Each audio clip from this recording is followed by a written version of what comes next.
अगली क्लास तक।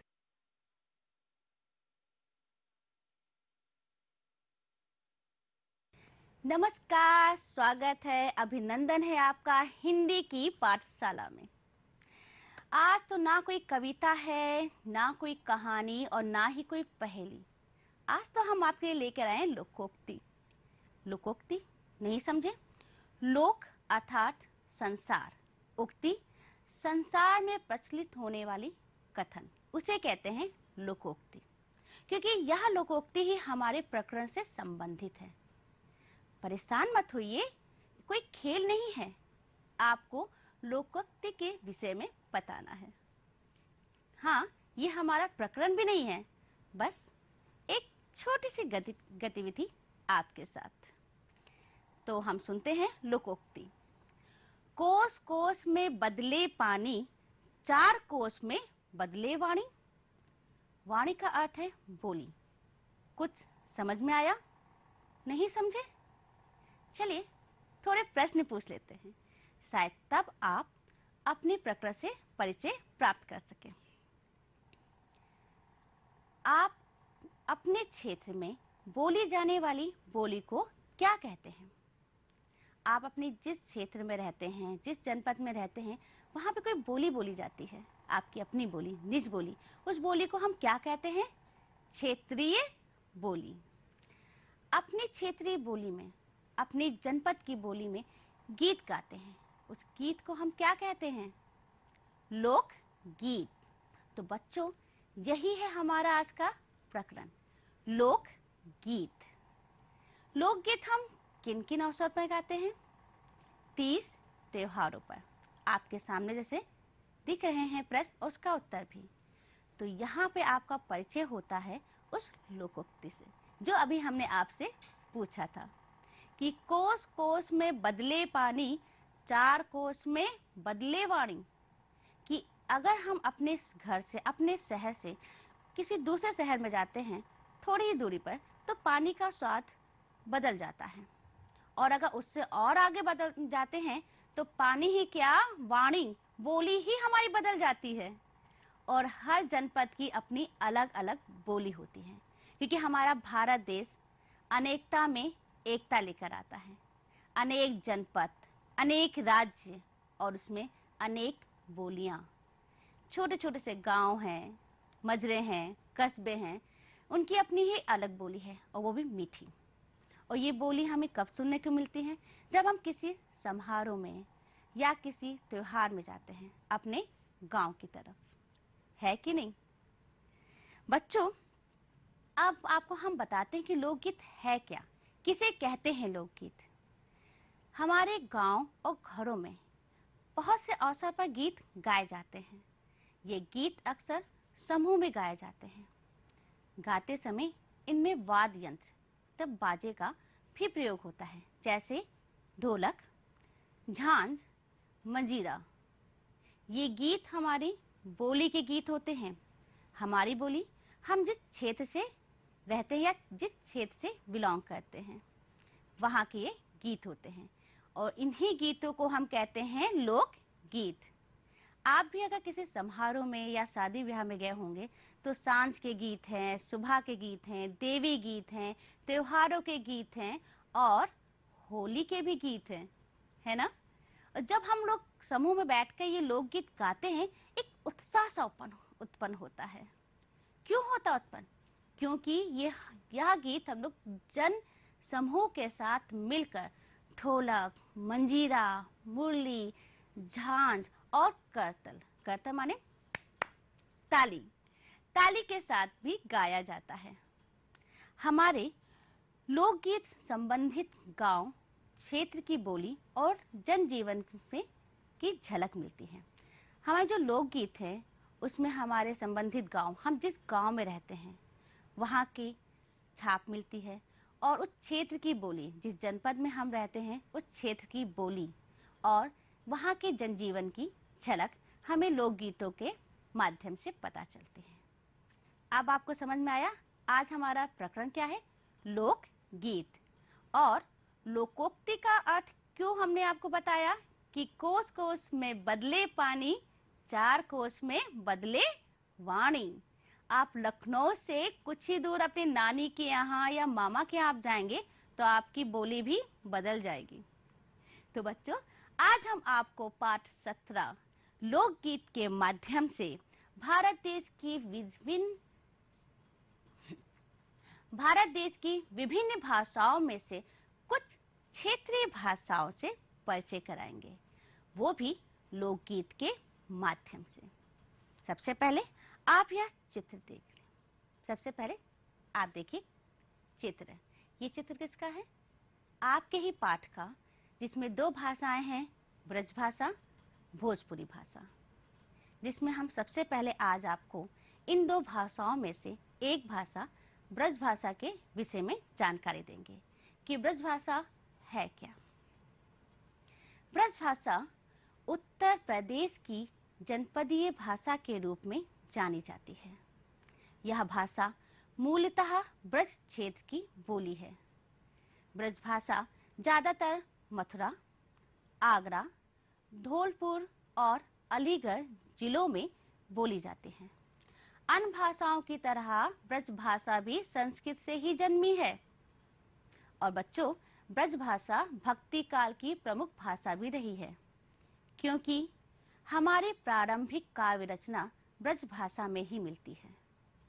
और हमारे भक्ति काल के कवि जैसे सूरदास जी, रहीम जी, रसखान जी, बिहारी लाल जी, केशव जी और घनानंद आदि कवियों ने भी अपनी रचनाएं ब्रज भाषा में ही लिखी हैं। तो अब आपको पता चला, ब्रज भाषा उत्तर प्रदेश की ही एक जनपदीय भाषा है और ये कहाँ-कहाँ बोली जाती है? मथुरा, आगरा, धौलपुर और अलीगढ़ जिलों में। कभी आप यहाँ जाइएगा तो आपको बोली में बदलाव जरूर पता चलेगा। अब हम आगे बढ़ते हैं अपने पाठ की तरफ। जैसा कि हमने आपसे कहा था कि हम सबसे पहले आपको ब्रज भाषा से परिचय कराएंगे। हमारे पाठ के अंतर्गत ब्रज भाषा में एक लोकगीत है। इस लोकगीत को मैं पढ़ती हूँ, आप समझ जाएंगे ये लोकगीत किस त्योहार या किस समारोह के लिए है। आज विरज में होरी रे रसिया, होरी रे रसिया, बर जोरी रे रसिया, उड़त गुलाल लाल भय बादर, केसर रंग में घोरी रे रसिया, बाजत ताल मृदंग झांझ ढप, और नगाड़े की जोरी रे रसिया। पहचान लिया? ये किस त्योहार के ऊपर है? होली के ऊपर। बिल्कुल सही। वैसे भी लोकगीत हमारे भाव को, हमारे एहसास को प्रदर्शित करती है, क्योंकि इसमें हमारी भावनाएं छुपी होती हैं, हमारे उत्साह छुपे होते हैं। तो इनको शब्दों में पिरो तो लेते हैं, लेकिन इसकी व्याख्या करने में थोड़ी कठिनाई होती है, क्योंकि हम व्याख्या को शब्दों में उनके अर्थों के साथ बना तो लेते हैं, लेकिन वो भाव आपके अंदर तभी आते हैं जब यह लोकगीत आप स्वयं गाते हैं। सर्वप्रथम हम आपको इसका अर्थ बताने की कोशिश करते हैं या प्रयास करते हैं।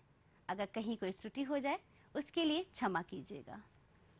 जैसे कि कविता हमारे लोकगीत में है, आज विरज में होरी रे रसिया। हम जानते हैं कि जब होली होती है तो एक टोली जनसमूह निकलता है। तो ये वैसे ही जनसमूह निकला है और वो कह रहा है आज तो ब्रज की होली, आज तो ब्रज की होली है, क्योंकि ये रंगों की होली है। होरी रे रसिया, बरजोरी रे रसिया, यह तो रंगों की होली है, जो रंग प्रेमी है उनकी होली है।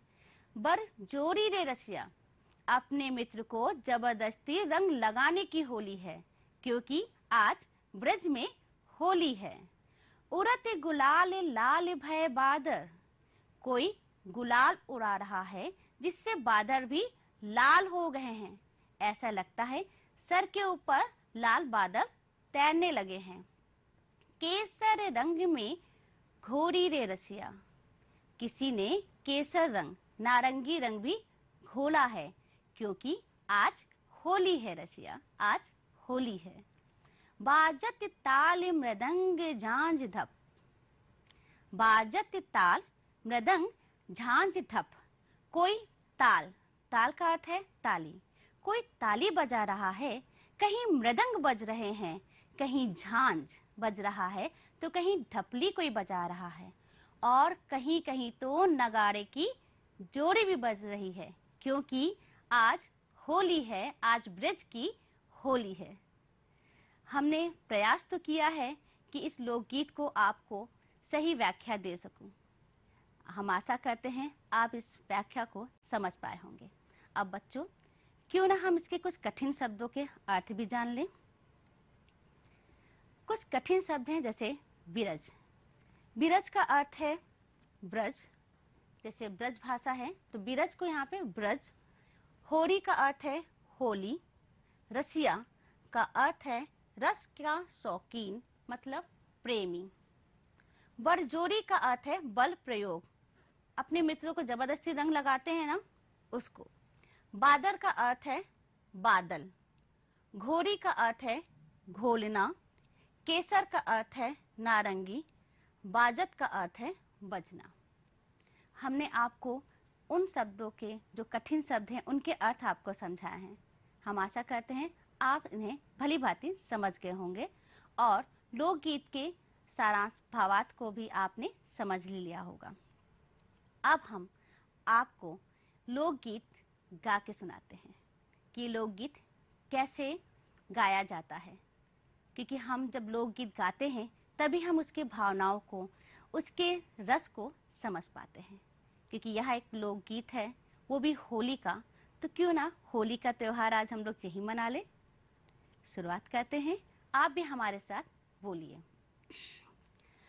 आज विरजी में होरी रे रसिया, आज विरजी में होरी रे रसिया, होरी रे रसिया बड़ी जोरी रे रसिया, होली रे रसिया बड़ी जोरी रे रसिया, आज विरजी में होरी रे रसिया, आज विरजी में होरी रे रसिया, उड़ती गुलाली लाली भई बादल, उड़ती गुलाली लाली भई बादल, केसर रंग में, केसर रंग में घोरी रे रसिया, आज विरजी में होरी रे रसिया, आज विरजी में होरी रे रसिया, होरी रे रसिया बड़ी जोरी रे रसिया,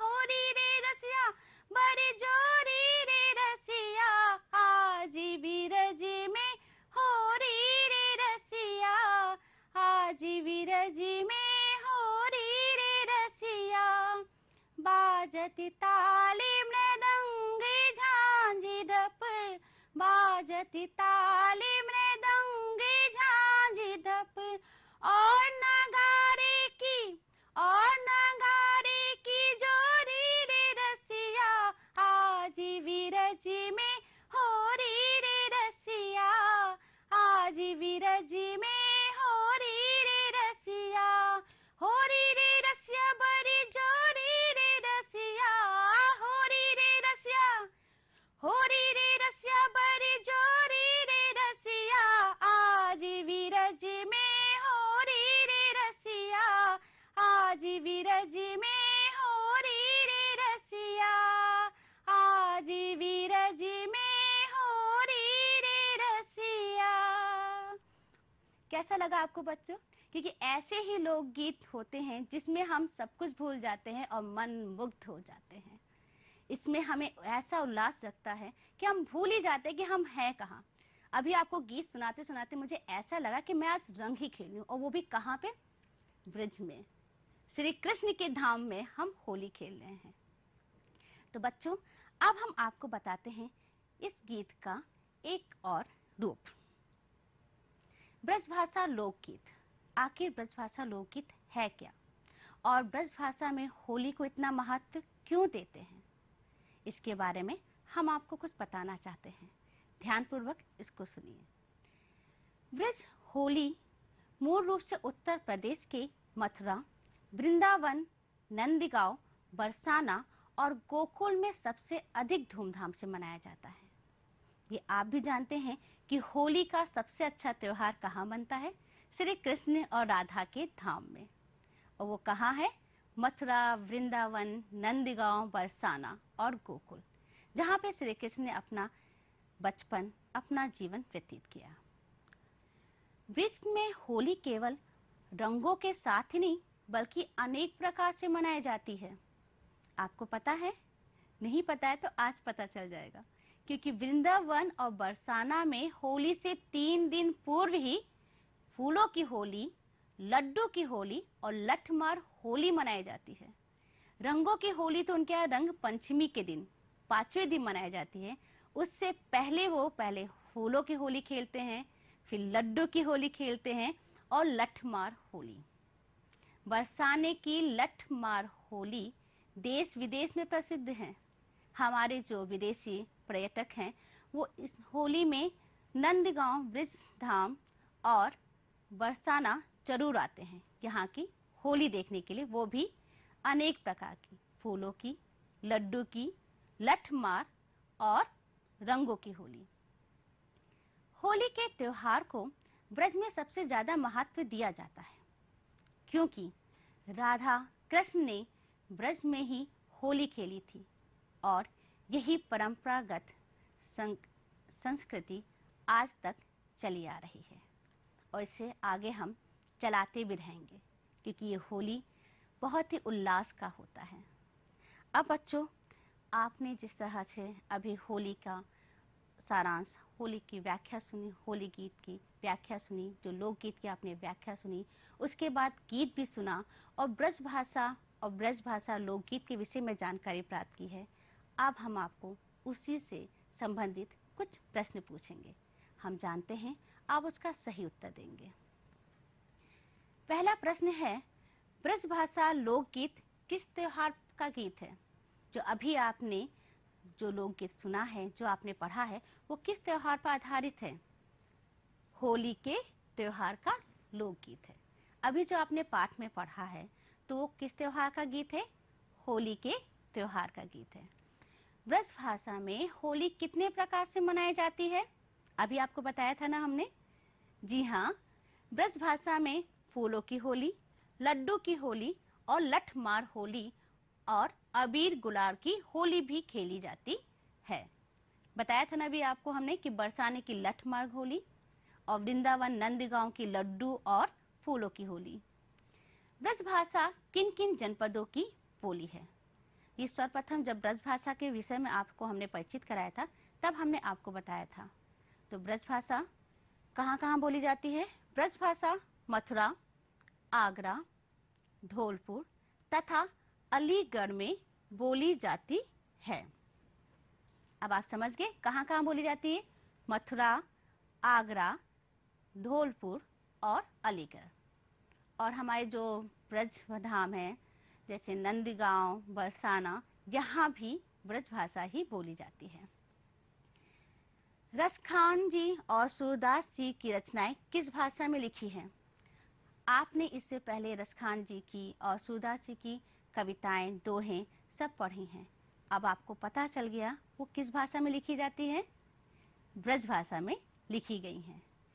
तो इससे बच्चों आपको ये पता चल गया कि हमारा पाठ लोकगीत, जिसमें भाषा ब्रज भाषा का लोकगीत है होली पर आधारित, तो यह कितना आपको अच्छा लगा, कैसा लगा, यह आप खुद बताइएगा हमें जब विद्यालय आइएगा।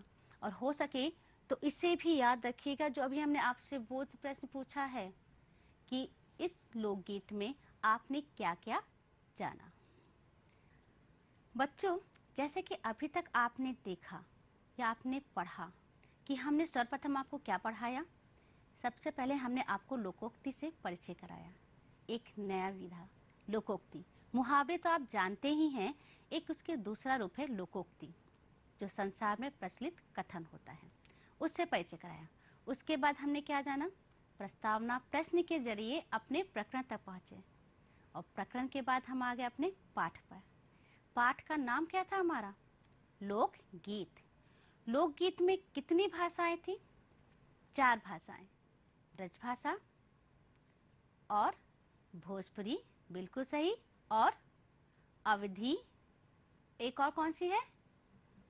बुंदेली, बिल्कुल सही। इन 4 भाषाओं में लोकगीत हमारे पाठ में है। तो हमने सबसे पहले आपका किससे परिचय कराया? ब्रज भाषा से। और आपको बताया कि ब्रज भाषा किन किन राज्यों में, किन किन जनपदों में बोली जाती है ना? तो कौन कौन से जनपद थे हमारे वो? मथुरा, धौलपुर, आगरा। अरे वाह, इतने आपको याद है, वही बहुत अच्छा है बच्चों, बिल्कुल सही। और जो हमारे लोकगीत हमने आपको सुनाया था वो किस त्योहार पर आधारित था? होली पर। हाँ, बिल्कुल सही। होली पे जब होली का लोकगीत था तो उसमें हमने किस जगह का नाम लिया था? ब्रज का।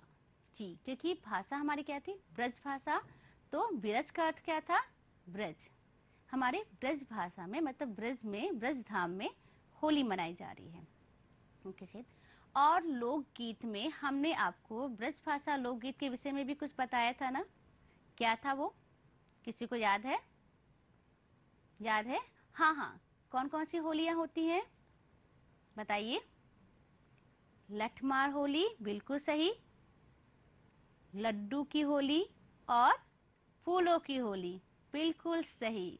ये 3 होली हमारे नंदगांव, बरसाना और गोकुल में मनाई जाती है। कहा जाए तो अब ये पूरे शहर, पूरे भारतवर्ष में भी मनाई जाती है। जब हम होली का समारोह मनाते हैं तो इसमें फूलों की होली जरूर मनाते हैं। फूलों की होली का चलन अभी भी बहुत चलता है। उसके बाद हमने आपको बताया कि होली ब्रज में इतना महत्वपूर्ण क्यों है। क्योंकि वहाँ पे कृष्ण जी का जन्म हुआ था, कृष्ण जी और राधा जी का जन्म हुआ था, और उन्हीं के संस्कृति को, उन्हीं ने ही वहाँ पे होली खेली थी, और उसी संस्कृति को हम लोग आगे लेके जा रहे हैं। ये भारत की एक अनमोल संस्कृति है, वो भी ब्रजधाम की, है ना बच्चों? उसके बाद हमने क्या किया था, किसी को याद है? प्रश्न उत्तर किए थे, और प्रश्न उत्तर हमारे ऐसे ही थे जैसे अभी हमने पूछा कि किस त्योहार पर आधारित ये लोकगीत है, बोली कहाँ कहाँ बोली जाती है, ब्रज भाषा की बोली में कौन कौन सी रचनाएं हैं। रचनाएं नहीं पूछी थी हमने ये पूछा था आपसे कि रसखान जी और सूरदास जी की रचनाएं किस भाषा में हैं। ठीक है, तो किस भाषा में है? ब्रज भाषा में। अब बच्चों, अभी तक आपको हमने पूरा जितना शुरू से लेकर अभी तक आपको पढ़ाया उसका एक बार हमने आपको पुनः अभ्यास करा दिया। बच्चों, लोकगीत क्या है? लोकगीत हमारी एक संस्कृति से संबंधित गीत है, एक संबंधित विधा है जो हमारी भावनाओं को प्रदर्शित करने का माध्यम है। और आज हमने पाठ लोकगीत के माध्यम से उत्तर प्रदेश में बोली जाने वाली ब्रज भाषा से परिचय प्राप्त किया, और एक त्योहार होली के विषय में भी जानकारी प्राप्त की। जैसे अभी हमने आपसे प्रश्न पूछा था कि कितने प्रकार की होली मनाई जाती है, पूछा था ना हमने? तो क्या किया हमने? इस पाठ के जरिए हमने होली के विषय में जानकारी प्राप्त की। हमारे हिंदी साहित्य की रचनाएं भी ब्रज भाषा में ही लिखी गई हैं। किस काल की रचनाएं थी वो? भक्ति काल की। हमारे भक्ति काल के कवियों ने अपनी रचनाएं ज़्यादातर ब्रज भाषा में लिखी है। और ब्रज भाषा कहाँ से जन्मी है? मूलतः संस्कृत से। ये संस्कृत से जन्मी है हमारी ब्रज भाषा। और बच्चों, यह भाषाओं का जो सिलसिला है, परिचय है, ये अभी यहीं समाप्त नहीं होगा। अभी तो आपको और भी 3 भाषाएं जाननी हैं, तो क्यों ना एक एक करके हम भाषाएं जानते हैं। अभी हमने आपको ब्रज भाषा बताई है, अब इसके बाद हम आपको भोजपुरी भाषा से भी परिचित कराएंगे। और कैसे कराएंगे ये आप हमारे पाठ योजना में देखिएगा। तो उसके लिए थोड़ा सा इंतजार कीजिए हमारे दूसरे पाठ योजना का। अब आप चलिए गृह कार्य कर लीजिए, बातें बहुत हो चुकी है। गृह कार्य को आप अपने पुस्तिका में लिख लीजिए। हमारा पहला गृह कार्य है, अपने क्षेत्र में प्रचलित लोकगीत को लिखिए एवं याद कीजिए। आप जिस जनपद में हैं, जिस शहर में हैं, जिस राज्य में हैं, उससे संबंधित लोकगीत को आप लिखिए और याद कीजिए। होली तथा अन्य पर्व से संबंधित लोकगीत का संकलन करें। जैसा कि हमने कहा, लोकगीत किससे संबंधित होता है? तीज, समारोह, शादी, ब्याह, त्योहार, इन सब से। तो इन्हीं से संबंधित अन्य और भी लोकगीत होंगे, उनका भी आप संकलन करें और याद करें। इसमें सहायता कौन करेगा? हमारा जन समूह, हमारे परिवार के बड़े लोग। तीसरा प्रश्न है, तीसरा गृह कार्य है, आईसीटी के माध्यम से अन्य भाषाओं के लोकगीत को सुने एवं सुनकर याद करें। जिनके पास स्मार्टफोन और एंड्रॉयड फोन है वो यह कार्य कर सकते हैं, और जिनके पास नहीं है तो उनके लिए हमने 2 कार्य दिए हैं ना। आप अपने क्षेत्र के प्रचलित लोकगीत को लिखिए और याद कीजिए। ठीक है मेरे बच्चों, अब यहाँ पे तो आपका कार्य समाप्त। अब हम भी कहते हैं अपने कार्य को समाप्त। नहीं, बिल्कुल नहीं, क्योंकि पढ़ाई तो कभी बंद हो ही नहीं सकती है। तो बच्चों, आज हमने आपको क्या क्या सिखाया? आज हमने आपको लोकगीत पाठ के माध्यम से एक भाषा, ब्रज भाषा के विषय में आपको परिचय दिया। अब हो सकता है कि हमसे ब्रज भाषा की जो लोकगीत है उसको व्याख्या करने में कुछ त्रुटि हो सकती है। अगर हुई हो तो उसके लिए हम क्षमा चाहते हैं, क्योंकि भाषा अपनी निज भाषा होती है, उसमें गलती हम बर्दाश्त नहीं कर सकते हैं, है ना? तो उसके लिए मैं क्षमा प्रार्थी हूँ। और अब मैं आपसे मिलूंगी पुनः एक नए पाठ योजना के साथ, एक नए गीत के साथ, एक नए लोकगीत के साथ, जैसा कि हमने आपसे कहा था भोजपुरी लोकगीत के साथ। तो हम आपसे मिलेंगे, तब तक के लिए नमस्कार, धन्यवाद। आप स्वस्थ रहें,